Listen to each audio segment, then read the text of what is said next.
श्री गणेश दत्त गुरुभ्यो नमः। चैतन्यः शाश्वतः शांतो व्योमातीत निरंजनः बिंदुनाद कलातीत तस्मै श्री गुरुवे नमः।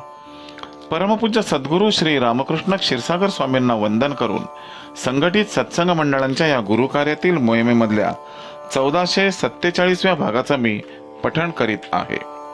आज चैत्र शुद्ध तृतीया गुरुवार दिनांक 11 एप्रिल 2024। उपदेशामृत संग्रह भाग 5 या ग्रंथातील श्री दत्तात्रय सत्संग मंडळ सावेडी रोड अहमदनगर दिनांक 6/5/1990 अनुक्रमण नंबर 94। परमपूज्य सद्गुरूंच्या अमृतवाणीतील काही अमृतकणांचं पठण सुरू आहे। मला देवाचे दर्शन होईल का या प्रश्नाचा खुलासा करताना परमपूज्य सद्गुरू पुढील भागात म्हणतात, मागच्या महिन्यात देवांनी वेगवेगळ्या रीतीने एका व्यक्तीला शिक्षा केली। जानेवारी 90 मध्ये मी मुंबईला गेलो होतो। एका भक्ताच्या आग्रहाखातर मी त्यांच्या घरी गेलो। भक्ताने माझे स्वागत केले। ह्या वेळेला ह्या भक्ताचा मोठा भाऊ ज्या खुर्चीवर बसला होता तो जागेवरून उठला नाही व मला नमस्कारही केला नाही। मला त्याचे वागणं आवडलं नाही। मी त्या भक्ताला बोलूनही दाखवलं, जर तुमच्या घरात एकमत नव्हते तर मला बोलवले कशासाठी? ह्याचे काय परिणाम भोगावे लागतील ते सांगता येत नाही। त्यानंतर त्या मोठ्या भावाचा साखरपुडा झाला। 2 महिन्यानंतर लग्नाची तारीख नक्की झाली, कार्यालय नक्की झाले। लग्नाच्या आमंत्रण पत्रिका लोकांना वाटल्या गेल्या। सर्व जय्यत तयारी झाली। लग्नाच्या अगोदर 5 दिवस अचानक मुलीने स्पष्टपणे लग्नाचा नकार कळवला। मुलीच्या ह्या निर्णयाने घरातील सर्व लोक हादरले। भक्त व त्याचा मोठा भाऊ धावत नगरला आले व त्यांनी रडत रडत माझ्या कानावर ही हकीकत घातली। मोठा भाऊ फार काकुळतीला आला होता। त्याने खुलासा केला की 3-4 वर्षांपासून त्याचे लग्न जमवण्याचे प्रयत्न चालू होते। ह्या वेळेला तो योग जुळून आला आणि आता हा असा घोटाळा झाला। आता काय करावे? मी त्याला ताबडतोब आठवण करून दिली की तुमच्या घरी मी आलो होतो तेव्हा तर तुम्हाला खुर्चीवरून उठून मला नमस्कार करायलाही वेळ नव्हता। आता कशाला साष्टांग नमस्कार करून मला ह्या विनंत्या करताय? मी शिक्षा केलेली नाही, देवांनीच शिक्षा केलेली आहे। आता तुझे तू बघ। त्याने पुन्हा विनंती केली की बऱ्याच वर्षानंतर घरात लग्नाचा योग जुळून आलेला आहे। कुटुंबाच्या इज्जतीचा प्रश्न आहे। त्या मुलीची समजूत काढावी का? मी खुलासा केला की ज्या मुलीने नकार दिलेला आहे तिचा आता नाद सोडा व दुसरी मुलगी बघा। जवळजवळ 4 तपे कडक तपश्चर्या केल्यामुळे ते दिव्य अधिष्ठान आमच्यात आलेले आहे। तेव्हा माझा झालेला अपमान देवाला बिलकुल सहन होत नाही। तेच दखल घेतात व कडक शिक्षा करतात। पुढील प्रश्न आहे, त्वचा नितळ राखण्याचे नैसर्गिक उपाय कोणकोणते आहेत? परमपूज्य महाराजांनी खुलासा केला की 40-50 वर्षांपूर्वीचा काळ आठवा। त्यावेळी साबण नव्हता, तरीही लोकांची त्वचा नितळ व स्वच्छ असायचीच। आचार्य पीठाचे लोक अंगाला साबण लावित नाहीत। ते विटकरीच्या वस्त्रगाळ भुकटीचा उपयोग चेहऱ्यावर, हातापायावर व अंगावर हलक्या हाताने करतात। त्यामुळे त्यांची त्वचा नेहमी स्वच्छ व नितळ राहते। काही लोक अंगाला चिकणमाती लावतात। थोडी चिकणमाती अंगाला हलक्या हाताने लावून थोड्या वेळाने आंघोळ करतात। असे केल्याने त्वचा नितळ व स्वच्छ होते। मृत्तिकेच्या उपयोगानंतर अंगावरील लव कमी होते, हे त्याचे खरे कारण आहे।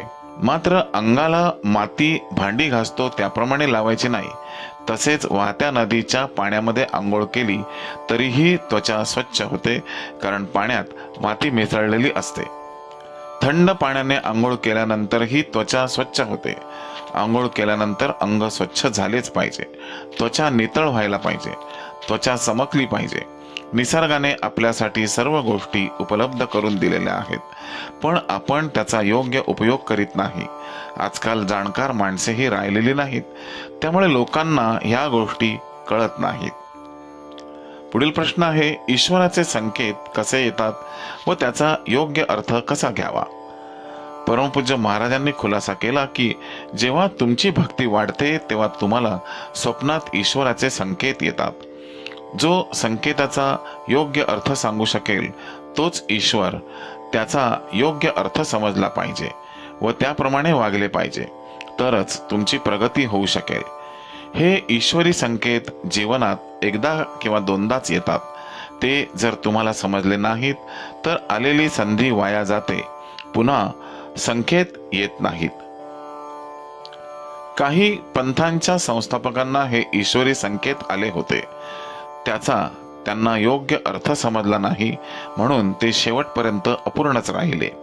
ते पूर्णत्वाला पोहोचू शकले नाहीत. जसे ते पूर्णत्वाला पोहोचू शकले नाहीत तसे त्यांनी निर्माण केलेला पंथ व पंथातील कोणतीही व्यक्ती पूर्णत्वाला जाऊ शकली नाही. कैक भक्तांना आमच्या देहाचे स्वप्नात दर्शन झालेले आहे. या संदर्भात तुम्हाला उदाहरण देतो. बाहेरगावच्या एका भक्ताची बहीण सुद्धा आपली भक्त आहे. तिची भक्ती चांगली आहे. मी पुण्याला थोड्या दिवसांसाठी जाणार होतो. हे तिला कळले.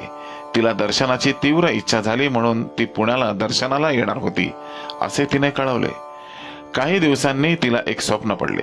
त्या स्वप्नामध्ये ती पुण्याला एका मंदिरात दर्शनासाठी जात होती, पण मंदिराच्या गाभाऱ्यातून मी आधीच बाहेर निघून गेलो असल्याने तिला माझे ओझरतेही दर्शन होऊ शकले नाही असा दृष्टांत होता. तिला ह्या स्वप्नांचा योग्य अर्थ लावता आला नाही. नंतर तिने विशेष विचारही केला नाही. ठरल्याप्रमाणे मी पुण्याला गेलो व नियोजित कार्यक्रमाप्रमाणे मी पुण्याहून निघून नगरला पोहोचलो. मी निघाल्यानंतर 5 मिनिटांनी ती तिथे पोहोचली, परंतु तिला माझे दर्शन घडू शकले नाही. यानंतर 2-3 दिवसांनी ती नगरला दर्शनासाठी आली व घडलेली हकीकत सांगितली. मी तिला खुलासा केला की तिची भक्ती चांगली असल्यामुळे माझे दर्शन पुण्याला घडू शकणार नाही. हे मी दृष्टांताद्वारे तिला कळवले होते. ह्या दृष्टांताचा तिला योग्य अर्थ न लावता आल्यामुळे सर्व घोटाळा झाला. तुम्हा लोकांना ईश्वरी संकेत कळत नाहीत. तुम्हाला त्यामार्फत मिळालेल्या संदेशाचा अर्थ काढण्याची बुद्धिमत्ता नसेल तर सर्व वाया जाते. काही लोकांना सकाळी उठल्यानंतर एकतर स्वप्नच आठवत नाही आणि जर स्वप्न आठवलेच तर वरील गोष्टी काहीही आठवत नाहीत. याचा अर्थ त्या व्यक्तीची समजण्याची बुद्धीची पात्रता नाही. तुम्हाला संकेताचा योग्य अर्थ लावता का येत नाही? कारण तुम्ही पावित्र्य टिकवत नाही. ह्यामध्ये बोलणे, चालणे, वागणे, खाणे पिणे सर्व गोष्टी आल्या. ह्या व्यक्ती उगाच स्वप्नात येऊन दर्शन देत नाहीत. या दर्शनामुळे पुष्कळ निरनिराळा गूढ व गुप्त हेतू दडलेले असतात. हे ओळखता आले पाहिजे.